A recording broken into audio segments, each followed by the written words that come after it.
এই যশ, একটু ভালো লাগছে শরীরটা? তাকাও তাকাও, আমি মা বলছি। যশ, আর আমার এখানে থাকার কোনো প্রয়োজন নেই। আমার প্রয়োজন পুড়িয়ে গেছে জস্তা। এবারের মতো বিপদ কাটিয়ে তুমি উঠতে পারলে। শবনম আবার আমাকে জীবন ঋণে ঋণী করলো।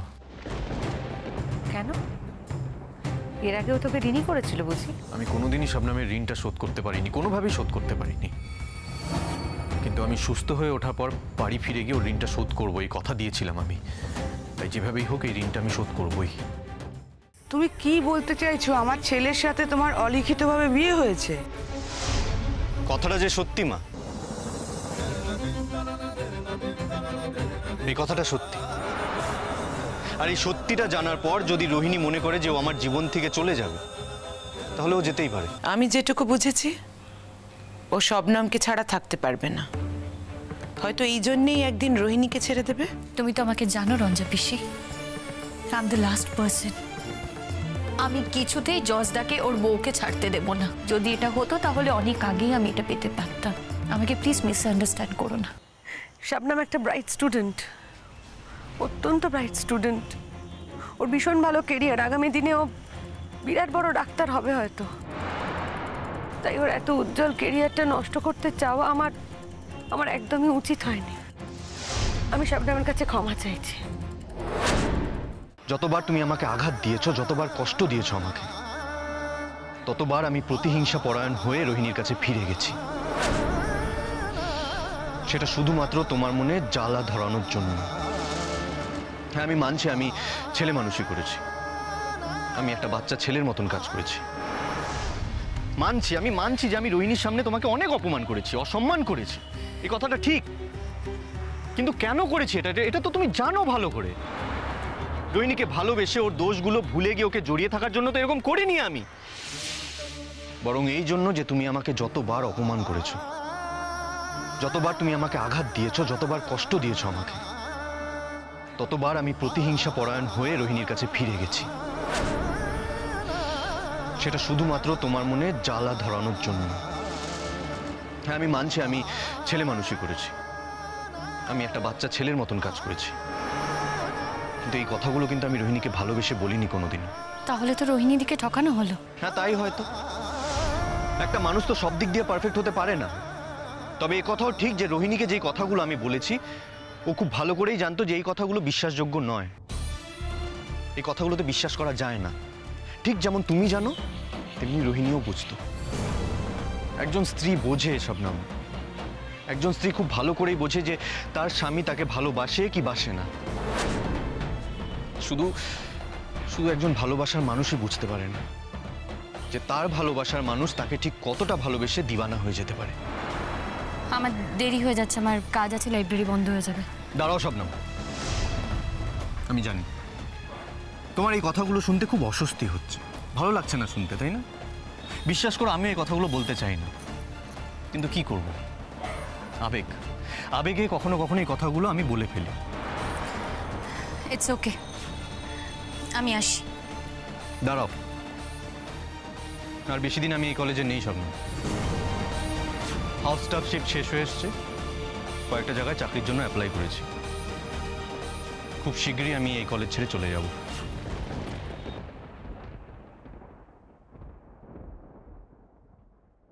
হ্যাঁ,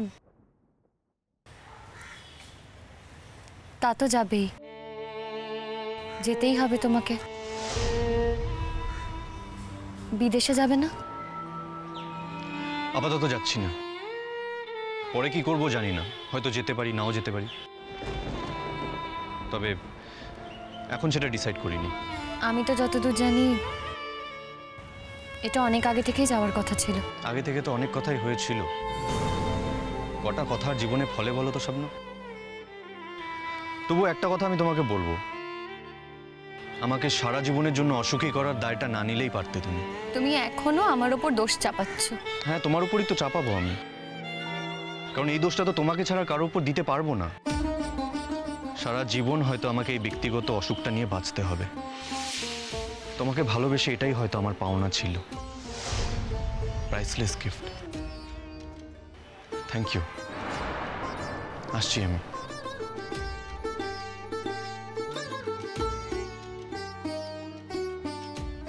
কেন, আমি কি করেছি তা তুমি জানো জস্তা? আজ যদি অন্য কিছু হতো, তছনছ হয়ে যেত সবকিছু, ধ্বংস হয়ে যেত তোমার জীবন। তোমাকে ভালোবেসেই তোমার থেকে দূরে থেকেছি আমি। যাকে ভালোবাসি তার কাছ থেকে দূরে থাকতে কতটা কষ্ট হয় তা তুমি কোনোদিনও বুঝতে পারবে না জস্তা, কোনোদিনও না। নাই বুঝলে? আমি তো জানি আমি তোমায় কতটা ভালোবাসি। আমি তোমার হাতে পায়ে ধরতে পারি, তুমি যা বলবে আমি তাই করব। হ্যাঁ, আমি মা, আমার ছেলেকে বাঁচানোর জন্যে, রোহিণীকে বাঁচানোর জন্য, ওদের সংসারটা বাঁচানোর জন্যে তুমি যা বলবে আমি তাই করব। তুমি জানো রোহিণী সুইসাইড করতে গিয়েছিল? এনভেলপের মধ্যে কিছু তো একটা আছে যেটা আমাকে জানতেই হবে।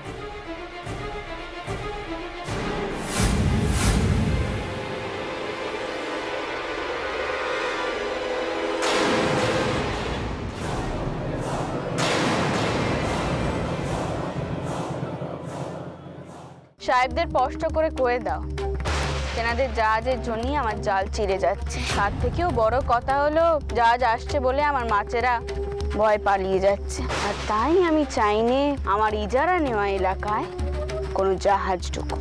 আপনারা যাহা করিলেন ভালো করিলেন না। আমি যখনই সুর তুলতে যাচ্ছি তখনই আমার কাশি হচ্ছে বাবা, আমি পাচ্ছি না। আপনি রেডি তো ম্যাম? আপনার নাম অ্যানাউন্স করে দিয়েছি। আর মাত্র 2 মিনিট বাকি, এবার আমাকে বাবার কাছে যেতেই হবে। আমি শ্যামা চৌধুরী, আর আপনাদের সবার প্রিয় আরজে কৃষ্ণকলি। আমি যে গোপাল সেজে পুজো নিতে পারবো না গো। যেদিন আমি তোমার কাছে রেখে গেছিলাম সেদিন যদি আমি শোধ না করতে পারি তাহলে যে আমার মুক্তি নেই গো।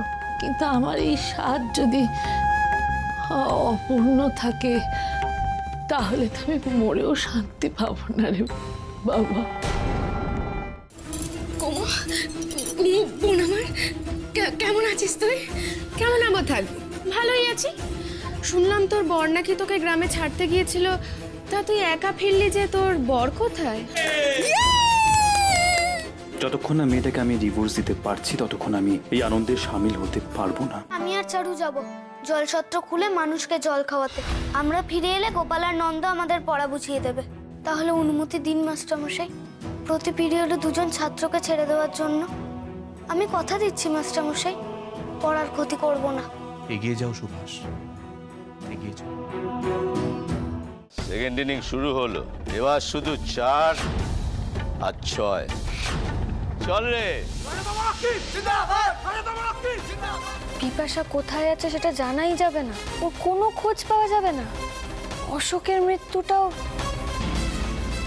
রহস্যই থেকে যাবে। আপনার যা করার আছে আপনি করুন, যাকে বলার আপনি বলুন। আমি এখানে আর থাকবো না, আমি রিসেপশনে যাবই। তাই নাকি? আমি ওই দরজায় দাঁড়ালাম।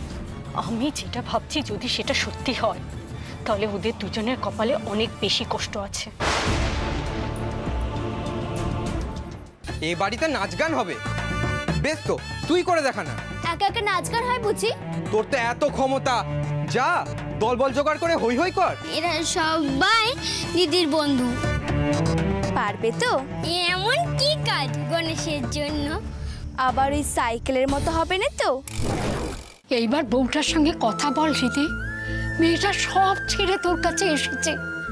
ওকে পায়ে ঠেলিস না বাবা, ওকে পায়ে ঠেলিস না। আমি সরি, আমি জানতাম না, আর সেটা আপনি ভালো করে জানেন। But I am extremely sorry. এনভেলপের মধ্যে কিছু তো একটা আছে যেটা আমাকে জানতেই হবে।